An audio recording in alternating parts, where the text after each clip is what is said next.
Open ആയിട്ട് പറയുമായിരുന്നു. എല്ലാ കാര്യങ്ങളും ഓപ്പൺ ആയിട്ട് എല്ലാ പറയുമായിരുന്നു. കാര്യങ്ങളും മീൻസ് പേഴ്സണൽ പേഴ്സണൽ കാര്യങ്ങളെല്ലാം. ഇപ്പം ചെറിയൊരു സങ്കടമാണെങ്കിലും ഇപ്പം നമ്മൾ ഒരാളോട് പെട്ടെന്ന് പരിചയപ്പെട്ടു, ഞാൻ അവരങ്ങ് വിശ്വസിക്കും. ഓക്കെ. ആ ഒരു ട്രസ്റ്റിൽ ഞാൻ പെട്ടെന്ന് പോയി അവരോട് ഭയങ്കരമായിട്ട് എല്ലാം ഷെയർ ചെയ്യും. പക്ഷെ ഞാൻ ഇപ്പം കുറേ കാര്യങ്ങൾ എനിക്കിങ്ങനെ ബാക്കിൽ നിന്ന് കുത്തുന്ന പരിപാടികൾ പലരുടെ ഭാഗത്തുനിന്ന് ഉണ്ടായതുകൊണ്ട് ഞാൻ അതൊക്കെ മാറ്റിവെച്ച് ഞാനിപ്പോൾ ആരുടെ അടുത്തും നമ്മളൊന്നും ഷെയർ ചെയ്യാണ്ടായി. വെച്ചാൽ നമുക്ക് തന്നെ അറിയാം നമ്മുടെ പുറകിൽ നിന്ന് പണി തന്നിട്ടുണ്ട്. നമ്മൾ ചിലപ്പോൾ നമ്മൾ ഒരാളുടെ ഷോൾഡറിൽ പോയി നമ്മൾ തല ചായ്ക്കാൻ ശ്രമിക്കും. പക്ഷെ അവിടെ നിന്ന് തന്നെ നമ്മളെ നെഗറ്റീവ് ആക്കുന്നുണ്ട്, അവർ നെഗറ്റീവ് പറയുന്നുണ്ടെന്നുള്ളത് ഒരു പോയിന്റിൽ ഞാൻ മനസ്സിലാക്കി കഴിഞ്ഞു. അപ്പം ഇപ്പൊ ഞാൻ അതുകൊണ്ട് ആരോടും അങ്ങനെ പറയാറില്ല. എന്തെങ്കിലും വിഷമം ഉണ്ടെങ്കിൽ നമ്മുടെ മൈൻഡിൽ തന്നെ. നമ്മൾ തന്നെ ഞാൻ എന്റെ ബെഡ്റൂമിൽ പോകുന്നു, ഇരിക്കുന്നു, കരയുന്നു. ചിലപ്പോ കരയും, ചിലപ്പോ കുറെ നേരം ചുമ്മാ ആലോചിച്ചിരിക്കും. അതൊക്കെ തന്നെ. ഇപ്പൊ അങ്ങനെ ആരോടും ഞാൻ ഒന്നും ഷെയർ ചെയ്യാറില്ല. ഈ ഡിപ്രഷനും അതിന്റെ കൂടി ഫിസിക്കലി വയ്യാതെ വരുന്നത് ഭയങ്കര മോശം അവസ്ഥയാണ്. ഡിപ്രഷനൊക്കെ ഇപ്പം മാറിയെന്ന് വിചാരിക്കുന്നു. ഓൾമോസ്റ്റ് മാറിയിട്ടുണ്ട്. മാറിയിട്ടുണ്ട്. പക്ഷെ അതിനുവേണ്ടി ഞാൻ തെറാപ്പി എടുക്കുന്നുണ്ട്, മെഡിസിൻ എടുക്കുന്നുണ്ട്. ഞാനിപ്പോ കൂടുതൽ ഹോമിയോ മെഡിസിൻസ് ഒക്കെ എടുക്കുന്നുണ്ട്. അങ്ങനെ പോകുന്നു. ഈ ഡിപ്രഷനിൽ ഇരുന്ന ആളുകൾ അവർ പിന്നീട് ഡിപ്രഷൻ ഓവർകം ചെയ്തതിനു ശേഷം അവർ പറയുന്ന ഒരു സംഭവമുണ്ട്. ഡിപ്രഷന്റെ ആ ഒരു സ്റ്റേജ് കഴിഞ്ഞ് നമ്മളൊന്ന് ഫ്രീ ആയി കഴിഞ്ഞാൽ നമുക്ക് വലിയൊരു തിരിച്ചറിവ് ഉണ്ടാവും, നമുക്ക് വേറെ കുറെ ആംഗിളിൽ കുറെ കാര്യങ്ങൾ അറിയാൻ പറ്റും എന്നൊക്കെ പറയുന്നുണ്ട്. അത് അത് പറഞ്ഞത് കറക്റ്റ് ആണ്. എന്താന്ന് വെച്ച് കഴിഞ്ഞാൽ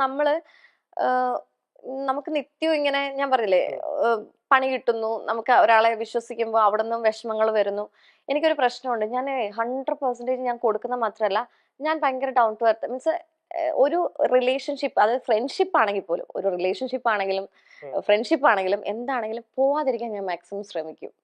അത് വിട്ടുകളയാതിരിക്കാൻ ശ്രമിക്കും. വിട്ടുകളയാതിരിക്കാൻ ഞാൻ ഒത്തിരി അങ്ങോട്ട് അതിനുവേണ്ടി ഞാൻ എഫേർട്ട് എടുക്കും.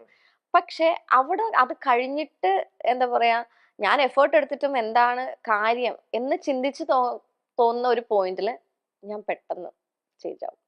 ബാക്ക് അടിക്കും മൊത്തത്തിൽ. പിന്നെ ഞാൻ അവരുമായിട്ട് ഒത്തുപോകാനോ അല്ലെങ്കിൽ അവരോട് എനിക്ക് അന്നും പറഞ്ഞോണ്ട് പിണക്കോ ദേഷ്യമോ ഒന്നും അല്ല. പിന്നെ ഞാൻ അവരുമായിട്ട് അങ്ങനെ ഒരു ഇതിന് പോകത്തില്ല. അങ്ങനെ ഒരു എനിക്ക് അങ്ങനെ ഒരു ക്യാരക്ടർ കൂടെ ഉണ്ട്. ഞാൻ അതാ പറഞ്ഞ, ഞാൻ അങ്ങേയറ്റം ക്ഷമിക്കുകയും സഹിക്കുകയും സ്നേഹിക്കുകയും എല്ലാം ചെയ്യും. പക്ഷെ ആ വ്യക്തികളിൽ നിന്ന് എനിക്കൊരു പ്രശ്നം വന്നാൽ പിന്നെ ഭാഗത്തേക്ക് ഉണ്ടാവില്ല. ഇപ്പൊ 2 സെപ്പറേഷൻ കഴിഞ്ഞു. അത്ര നോർമലായിട്ട് നടക്കുന്ന ഒരു കാര്യമല്ല. അപ്പോ സ്വാഭാവികമായും നമ്മുടെ ഒരു നാട്ടിലെ ഒരു നടപ്പ് വെച്ചിട്ട് കുറ്റം വരുന്നത് ആൾക്ക് തന്നെയായിരിക്കും, പെണ്ണിന് തന്നെയായിരിക്കും. അപ്പോ ശരിയുണ്ടെങ്കിൽ പോലും ഇപ്പം ഒരുപാട് പേര് ഇങ്ങനെ കുറ്റം പറഞ്ഞുകൊണ്ടിരിക്കുകയാണ്. നമ്മുടെ ചുറ്റും നിന്ന് നമ്മളെ ഇഷ്ടപ്പെടുന്ന ആൾക്കാർ അല്ലെങ്കിൽ നമ്മളെ അറിയാത്തവരെല്ലാം ഇങ്ങനെ കുറ്റം പറഞ്ഞു വരുന്ന ഒരു പോയിന്റിൽ നമുക്ക് തോന്നത്തില്ലേ, ഞാൻ തന്നെയാണോ ശരിക്കും കുറ്റക്കാരി എന്ന്? നമ്മൾ പോലും ചിലപ്പോൾ നമുക്കൊരു കൺഫ്യൂസ്ഡ് സ്റ്റേജ് വരുമല്ലോ. എനിക്ക് ആദ്യമൊക്കെ എനിക്കൊരു കൺഫ്യൂഷൻ ഉണ്ടായിരുന്നു. എന്താണ് ഇത്, എന്തുകൊണ്ടാണ്, ഇനിയിപ്പോ എന്റെ ഭാഗത്ത് മിസ്റ്റേക്ക് ഉണ്ടോ എന്നൊക്കെ അത് കഴിഞ്ഞപ്പോ പിന്നെ ഞാൻ അതുമായിട്ടൊന്ന് ആലോചിച്ച് പിടിച്ച് വന്നു കഴിഞ്ഞ സമയത്ത് എനിക്ക് അങ്ങനെ ശരിയാണ്, നമുക്ക് ഉണ്ടാവും നമ്മുടെ പോരായ്മകൾ, എന്തായാലും ഉണ്ട്, നമുക്ക് പോരായ്മകളുണ്ട്. പക്ഷെ ഞാനത് പറഞ്ഞ എനിക്ക് അങ്ങനെ സോഷ്യൽ മീഡിയ എന്നാണെങ്കിലും എന്നോട് ചേർന്ന് നിൽക്കുന്ന ആൾക്കാരാണെങ്കിലും എന്നെ അങ്ങനെ കുറ്റപ്പെടുത്തിയിട്ടൊന്നുമില്ല. അവർക്കറിയാം ഞാൻ എത്രത്തോളം എങ്ങനെയൊക്കെ. ഇപ്പൊ ഇവിടെ തന്നെയാണെങ്കിലും ഫ്ലാറ്റിലാണെങ്കിലും എല്ലാരും ഭയങ്കര സപ്പോർട്ടാ. നമുക്കൊരു വിഷമം വന്നാൽ അവർ ഓടി വരും. അല്ലെങ്കിൽ നമ്മളെ താഴെ ഒരു 2 ദിവസം കണ്ടില്ലെങ്കിൽ 3 ദിവസം കണ്ടില്ലെങ്കിൽ ഓടി വന്നിട്ട് ചോദിക്കും എന്താ പറ്റിയെന്ന് ചോദിക്കും. അപ്പൊ അവർക്ക് അത് അറിയാം. പക്ഷെ ഈ സോഷ്യൽ മീഡിയ എന്ന് വെച്ചാൽ ഇപ്പൊ ഞാൻ പലയിടത്തും പല ഇന്റർവ്യൂവിലും ഞാൻ പറഞ്ഞിട്ടുണ്ട്, പർപ്പസ്ഫുള്ളി കുറെ ഫേക്ക് ഐഡീസ് ഉണ്ടാക്കിയിട്ട് നമ്മൾ അങ്ങനെ അതിപ്പോ എനിക്ക് ആരെയും കുറ്റം പറയാൻ പറ്റില്ല. ഇപ്പം എന്റെ പാർട്ട്നേഴ്സ് ആയിട്ടിരിക്കുന്നവരെയും കുറ്റം പറയാൻ പറ്റില്ല. ഇനി ഇതിന്റെ ഇടയിൽ നമ്മുടെ പ്രശ്നങ്ങൾ അറിഞ്ഞിട്ട് നമ്മുടെ മുന്നോട്ട് പോകുന്ന സമയത്ത് നമ്മുടെ ഫ്രണ്ട്ഷിപ്പിന്റെ ഇടയിൽ കുറെ പേരുണ്ടായിരുന്നല്ലോ, അവരാണോ എന്താണ് എങ്ങനെയാണെന്നൊന്നും നമുക്ക് പറയാൻ പറ്റത്തില്ല. പിന്നെ ഞങ്ങള് ഇപ്പൊ എന്റെ സെക്കൻഡ് മാരേജ് കഴിഞ്ഞ സമയത്താണെങ്കിലും ഞങ്ങളുടെ ഇടയിൽ കുറച്ച് കോമൺ ഫ്രണ്ട്സ് ഉണ്ടായിരുന്നു. ഇനി അവർക്ക് ശരിക്കും ഞങ്ങൾ നല്ല രീതിയിൽ പോകുന്ന കണ്ടു കഴിഞ്ഞപ്പോഴത്തേക്കും കുറച്ച് ബുദ്ധിമുട്ട് വന്നിട്ടുണ്ട്. അപ്പൊ ഈ പ്രശ്നങ്ങൾ അറിഞ്ഞപ്പോ ഇനി അവരാണോ ഇതൊക്കെ കമന്റ് ഇടുന്നത്, പിന്നെ 1-2 എണ്ണം ആരാന്നുള്ളത് നമുക്ക് മനസ്സിലായിട്ടുണ്ട്. അത് പൊക്കിയിട്ടുണ്ട്. അതിപ്പോ ഞാനിപ്പോ പറയുന്നില്ല. അതൊക്കെ എന്തിന് അവരങ്ങനെ പറഞ്ഞോണ്ടിരുന്നോട്ടെ, എനിക്കത് പ്രശ്നമില്ല. ഇപ്പൊ ഞാൻ പറഞ്ഞല്ലോ, ഞാൻ എല്ലാത്തിനും ഓവർകം. ആദ്യമൊക്കെ എനിക്കിങ്ങനെ പറയുമ്പോ വിഷമം ഉണ്ടായിരുന്നു. എന്തിനാണ് ഇവരിങ്ങനെ പർപ്പസ്ഫുള്ളി ഇടുന്ന പോലെ? നമുക്ക് തന്നെ ഓരോ കമന്റ്സ് വരുമ്പോ അറിയാലോ. എന്നെ മാത്രമല്ല, എന്റെ വീട്ടിലിരിക്കുന്നവരൊക്കെ പറയുമ്പോൾ നമുക്കറിയാലോ.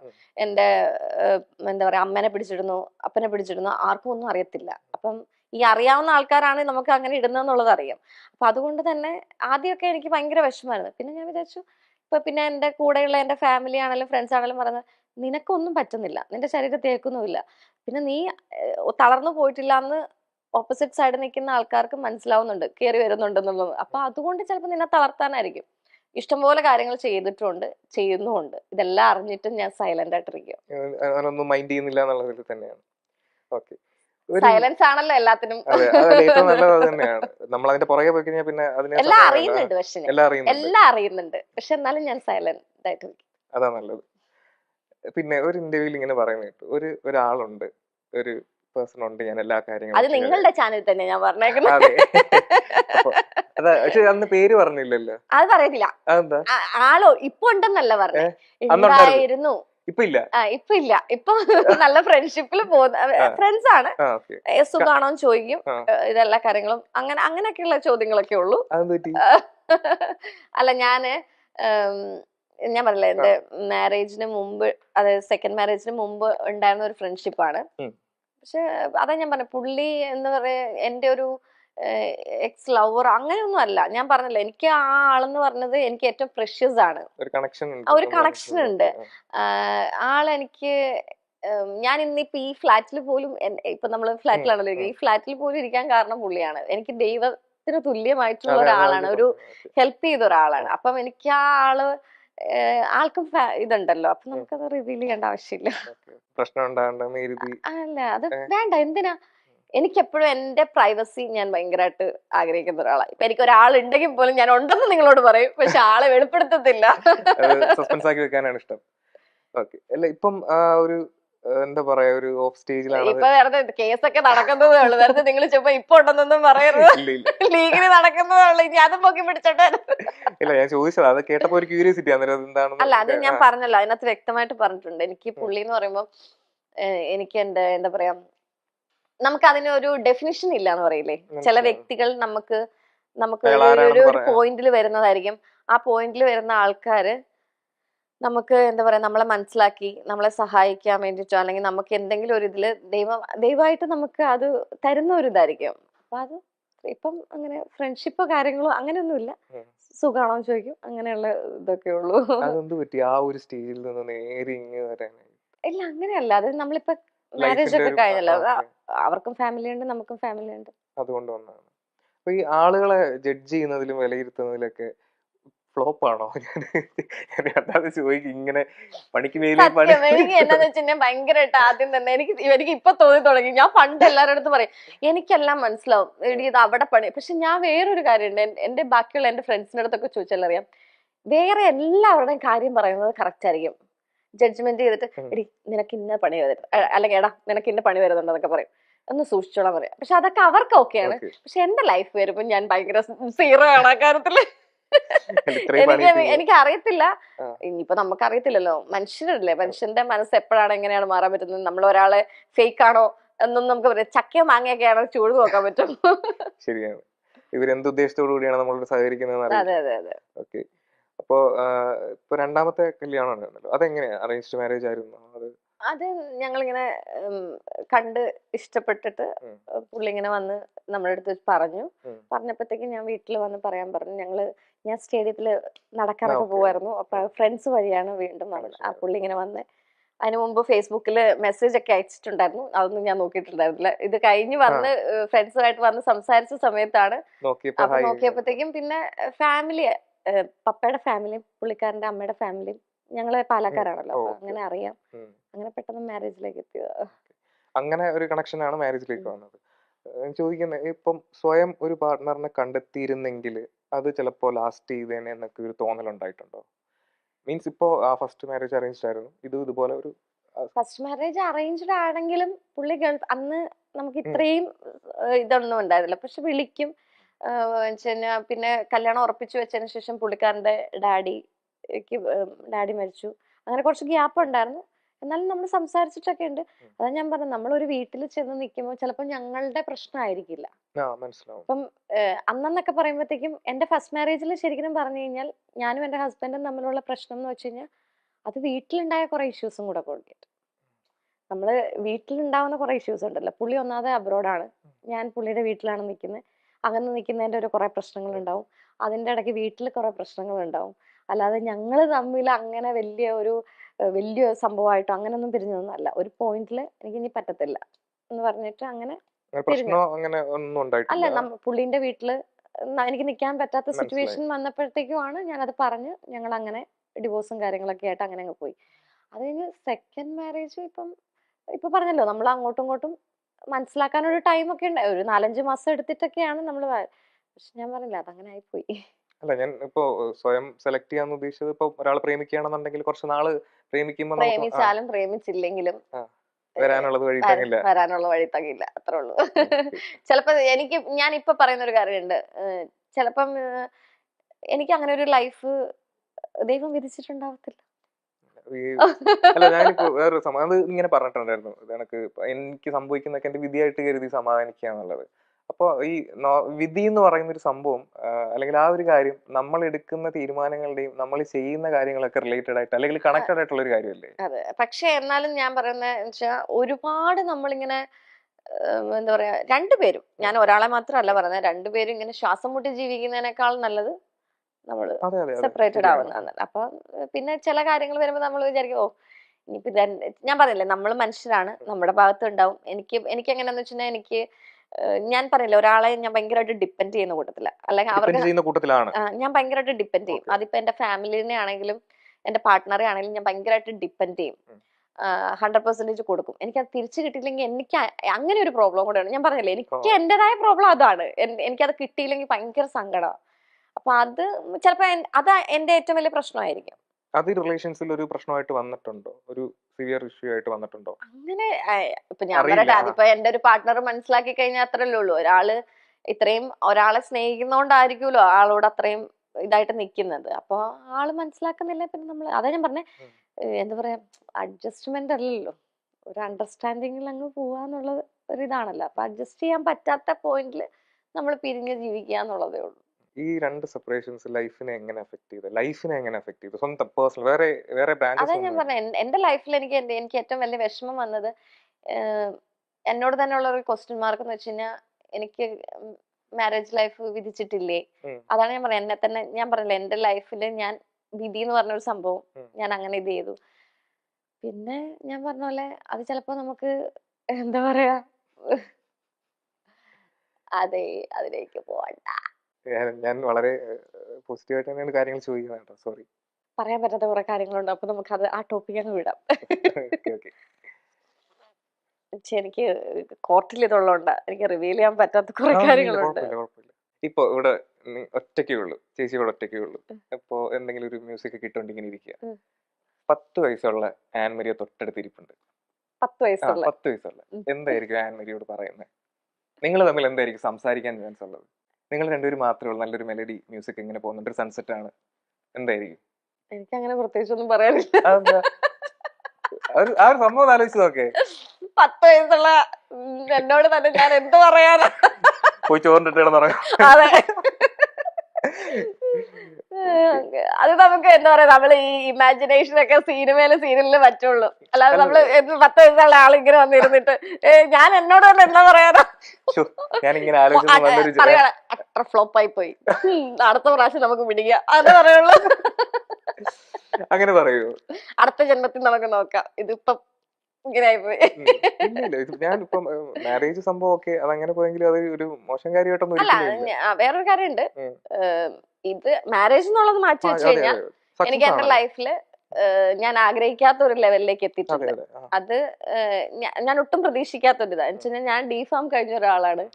അപ്പോ ആ രീതിയിൽ അങ്ങോട്ട് പോകേണ്ട, വേറെ വല്ല ജോലിയൊക്കെ എടുത്ത് പോകേണ്ട ആളായിരുന്നു. പക്ഷെ കരിയർ കംപ്ലീറ്റ് മാറി ഇങ്ങനെ ഒരു ഇത് വന്നു.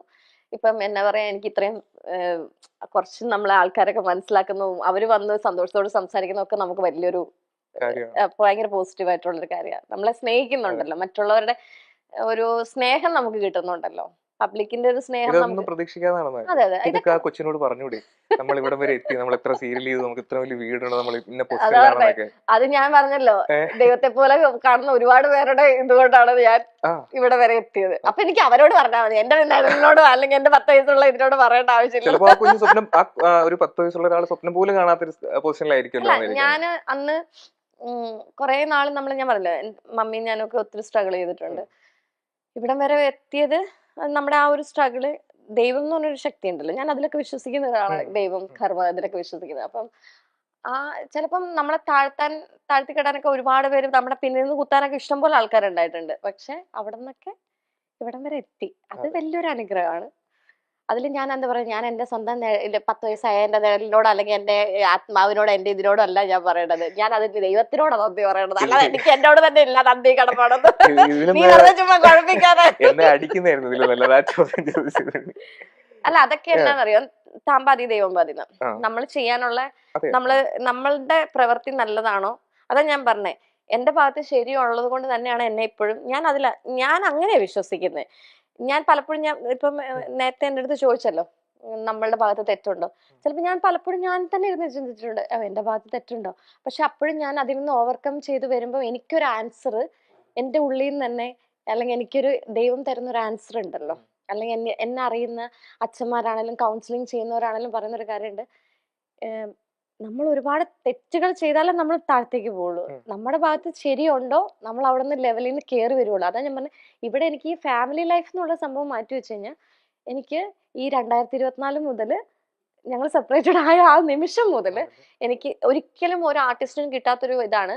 നമ്മൾ 1.5 വർഷം ഗ്യാപ്പ് എടുത്തു, തിരിച്ച് കംബാക്ക് എന്ന് പറയുന്നത് ഭയങ്കര ബുദ്ധിമുട്ടുള്ള ഒരു കാര്യം. എനിക്ക് പെട്ടെന്ന് തിരിച്ചു വരാൻ പറ്റി. എനിക്ക് ഇത്രയും നല്ലൊരു ക്യാരക്ടർ കിട്ടി. ഞാൻ പറഞ്ഞില്ലേ, എന്റെ 10 വർഷത്തെ കാത്തിരിപ്പാണ് ഏഷ്യാനെറ്റിലെ ഈ പ്രോജക്റ്റ് എന്ന് പറയുന്നത്. അതെനിക്ക് കിട്ടി. അപ്പൊ തിരിച്ച് അത് മാറ്റി വെച്ച് കഴിഞ്ഞാൽ എനിക്ക് ഇവിടുന്ന് 24 മുതൽ എനിക്ക് ലക്ക. പേഴ്സണലി എനിക്ക് എന്റെ ലക്കായിട്ടുള്ള ഒരു ഇയർ ആണ് 2024, 25, ഇപ്പൊ 26. ഇങ്ങനെ തന്നെ പോട്ടെ, ഇതിലും അടിപൊളിയായിട്ട് വരട്ടെ. ഈ ഇപ്പൊ വിഷമിച്ചൊക്കെ ഇരിക്കുമല്ലോ, ഞാൻ വേറെ കാര്യങ്ങളിലേക്കും പോകുന്നില്ല. ഹാപ്പി ആയിട്ടുള്ള ഈ വിഷമിച്ചൊക്കെ ഇരിക്കുന്ന ടൈമില് നമ്മൾ ഇനി ഒരു പരിപാടി നടക്കത്തില്ല എന്നുള്ളൊരു മൈൻഡിലായിരിക്കും. പക്ഷെ അപ്പോഴും നമ്മുടെ ഉള്ളിൽ നിന്ന് വരുന്ന ഒരു സംഭവം എന്തായിരിക്കും, അതായത് ഒരു മന്ത്രം ഉണ്ടായിരിക്കുമല്ലോ, ഇല്ല എനിക്ക് വിട്ടുകൊടുക്കാൻ പറ്റില്ല എന്നൊക്കെ ഉള്ള രീതിയിൽ എന്തായിരിക്കും അപ്പോൾ ഒരു തോട്ട് അല്ല, എന്തായിരിക്കും? നമുക്ക് ജീവിച്ചു കാണിച്ചു കൊടുക്കണമല്ലോ, പ്രൂവ് ചെയ്യണം. കാണിച്ചു കൊടുക്കണം, നമ്മൾ ജീവിക്കണം, നമ്മൾ ജീവിച്ച് കാണിച്ചു കൊടുക്കട്ടെ. എനിക്കും തോന്നിയിട്ടുണ്ട് ചില പോയിന്റില്, ഇപ്പൊ നിങ്ങൾ പറഞ്ഞല്ലോ, ഞാൻ സങ്കടപ്പെട്ടിരിക്കുന്ന സമയത്ത് ജീവിക്കണോ വേണ്ടയോ, ചിലപ്പോ നമ്മള് അതാണ് നമ്മൾ മനുഷ്യരാണ്, സൂയിസൈഡ് ചെയ്യാനൊക്കെ നമുക്ക് തോന്നാം ചിലപ്പോ, അല്ലെങ്കിൽ വേണ്ട ആൾക്കാരിങ്ങനെ നമുക്ക് ചില സമയത്ത്. ഇവിടെ തന്നെ ഞാൻ ഫസ്റ്റ് എന്റെ ഫ്രണ്ട്സിന് ഇവിടെ അറിയാം, കുറച്ച് കാര്യങ്ങൾ അവരോട് ഷെയർ ചെയ്തപ്പോ എനിക്ക് കുറച്ച് ഫ്രണ്ട്സ് ഉണ്ട് ഇവിടെ, അവരോട് ഞാൻ ഷെയർ ചെയ്തപ്പോഴും പറഞ്ഞ, പിന്നെ ഞാൻ ആദ്യം തന്നെ എനിക്ക് ഈ പറഞ്ഞ പോലെ സമൂഹത്തെ പേടിക്കുന്ന ഒരാളായിരുന്നു.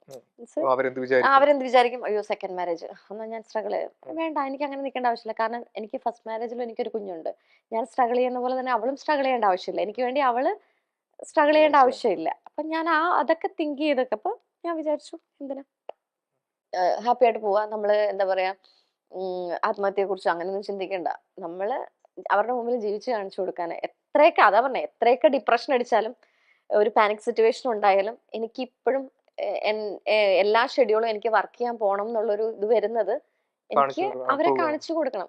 ഞാൻ വീണിട്ടില്ല, അല്ലെങ്കിൽ ഞാൻ വീണിട്ടൊന്നുമില്ല, അവരങ്ങനെ തന്നെ വിചാരിച്ചോട്ടെ, വീഴത്തില്ല. ചിലപ്പോ ഈ പറയുന്ന സങ്കടങ്ങളും അതിപ്പം ഇപ്പം അവർക്കും ഉണ്ടാവും, ഓപ്പോസിറ്റ് സൈഡ് നിൽക്കുന്ന ആളെ ഞാൻ അങ്ങനെ കുറ്റം പറയുന്നില്ല, പുള്ളിക്കാരനും ഉണ്ടാവും. പുള്ളിക്കാരന് ചിലപ്പോൾ മറ്റുള്ളവരുടെ മുമ്പിൽ എന്താ ചിരിച്ചു കളിച്ചായിരിക്കും നിൽക്കുന്നത്, പക്ഷെ എന്നാലും അതാ ഞാൻ പറഞ്ഞത്, ഹാപ്പിയാണ്. അപ്പോ ഈ ഇങ്ങനെ ഒരു ഇഷ്യൂ ഉണ്ടായി, ഡിവോഴ്സ് ഒരു പ്രശ്നം വന്നു,